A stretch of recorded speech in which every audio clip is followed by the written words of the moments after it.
Hello hi കൂട്ടുകാരെ. അപ്പോൾ ഇന്നൊരു കുഞ്ഞു വീഡിയോ ആണ്, എല്ലാവരും കണ്ട് സപ്പോർട്ട് ചെയ്യണേ. അപ്പം ഞാനും മോളും കൂടെ ബീച്ച് കാണാമല്ലോ എന്ന് വെച്ചിട്ട് പോവുകയാണ് കേട്ടോ.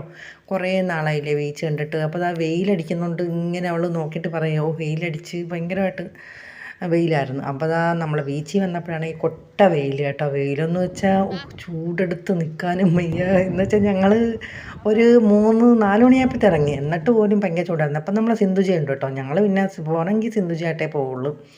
അങ്ങനെ നമ്മൾ സിന്ധുജയും ഞാനും മോളുമായിട്ട് ഞങ്ങൾ ബീച്ചിലോട്ട് വന്നു. അപ്പം നല്ല കുറച്ച് നേരം വെയിൽ പോട്ടെ എന്ന് വെച്ചിട്ട് സൈഡിൽ റെസ്റ്റ് എടുക്കായിരുന്നു. അപ്പം വെയിലൊന്ന് ഒതുങ്ങിയതിന് ശേഷം വന്ന് പിന്നെ നമ്മളില്ല എന്തോ പച്ചക്കറി എല്ലാം കൂടി ഇടുന്ന സാധനം ഉണ്ടല്ലേ, കടലൊക്കെ ഇട്ട്, അങ്ങനെ അതൊക്കെ വാങ്ങി കഴിച്ചു. മകൾ വരുന്നത് മെയിനായിട്ട് ഐസ്ക്രീമും ഇതൊക്കെ കഴിക്കാനായിട്ടാണ് കേട്ടോ, അല്ലാതെ കടൽ കാണാനൊന്നുമില്ല. അതല്ലേ മക്കൾക്ക് ഇഷ്ടം. പിന്നെ മോളുടെ ബർത്ത്ഡേയും കൂടെ ആയിരുന്നല്ലോ, അപ്പോൾ നമ്മളെങ്ങും പോകണില്ലല്ലോ. അപ്പോൾ ഇങ്ങനെയുള്ള കുഞ്ഞു കുഞ്ഞു യാത്രയൊക്കെ ഒരു മനസ്സിന് സന്തോഷമല്ലേ. അല്ലെങ്കിൽ എനിക്ക് കടലെന്ന് പറഞ്ഞാൽ എനിക്ക് ജീവനാണ് കേട്ടോ. പക്ഷേ ഇപ്പം ബീച്ചിൽ ചെന്നാൽ കുഴി പോലായിട്ട് ഇറങ്ങാൻ ഭയങ്കര ബുദ്ധിമുട്ടാണ് കേട്ടോ. നമ്മൾ ഇറങ്ങിക്കഴിഞ്ഞാൽ ലൈഫ് ഗാർഡ് വന്ന് ഇങ്ങനെ വിളിച്ചുകൊണ്ടേയിരിക്കും കയറാൻ കേട്ടോ. ഭയങ്കര തിരയും. പിന്നെ ഞങ്ങൾ രണ്ടും കൂടെ പോയി കാല് നനച്ചു, പക്ഷെ മോള് വന്നില്ല കേട്ടോ. അങ്ങനെ അടിപൊളിയായിരുന്നു കേട്ടോ. കുറേ നേരം നല്ല സന്തോഷമായിരുന്നു. അല്ലെങ്കിൽ കടൽ കണ്ടു കഴിഞ്ഞാൽ പിന്നെ ഞാൻ ഭയങ്കര ഹാപ്പി. എത്ര ദുഃഖമാണെങ്കിലും എനിക്ക് ഭയങ്കര ഇഷ്ടമാണ്. പക്ഷേ താന്നിയിലാണെന്നൊന്നും എനിക്ക് കൂടുതലിഷ്ടം. അവിടെ നമുക്ക് നേരെ പോയി ചോട്ടെ. ഇതിപ്പോൾ കുഴിയിലാണ് ഞങ്ങൾ നിൽക്കുന്നത്, മോള് മുകളിലാണ് നിൽക്കുന്നത് കേട്ടോ.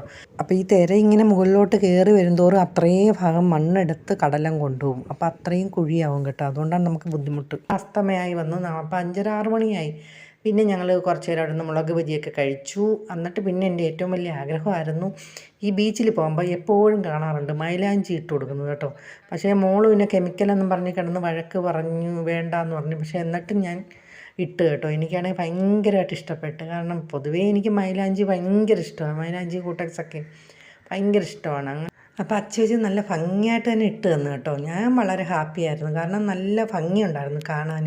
മോൾക്ക് പിന്നെ ഇതൊന്നും വലിയ താല്പര്യമൊന്നുമില്ല. എനിക്ക് മൈലാഞ്ചി ഭയങ്കര ഇഷ്ടമാണ്. പോവാത്ത മൈലാഞ്ചി ഇടാൻ പറ്റുമെങ്കിൽ അതാണ് ഇഷ്ടം. അപ്പോഴിതാ മൈലാഞ്ചിയൊക്കെ ഇട്ട് പിന്നെ ഞങ്ങൾ തിരിച്ചു പോയിരുന്നു കേട്ടോ. അപ്പോൾ ഇന്നത്തെ വീഡിയോയും വിശേഷങ്ങളും ഒക്കെ എൻ്റെ സന്തോഷങ്ങളും ഇതൊക്കെ തന്നെയാണ് കേട്ടോ. അപ്പോൾ വീഡിയോ കാണുന്ന കൂട്ടുകാരെ കുഞ്ഞു കുഞ്ഞു കാര്യമൊക്കെ ഉണ്ട്, ഒന്ന് സപ്പോർട്ടൊക്കെ ചെയ്യണേ. അപ്പോൾ അതാ കൈ നിറച്ചിട്ട് തന്നു കേട്ടോ. അപ്പോൾ ഞാൻ ഇങ്ങോട്ട് നടന്നത് പറഞ്ഞ് ബാക്കിയും കൊണ്ട് ഇടണ്ടുള്ളതായിരുന്നു. അപ്പോൾ ഓക്കേ, ബൈ.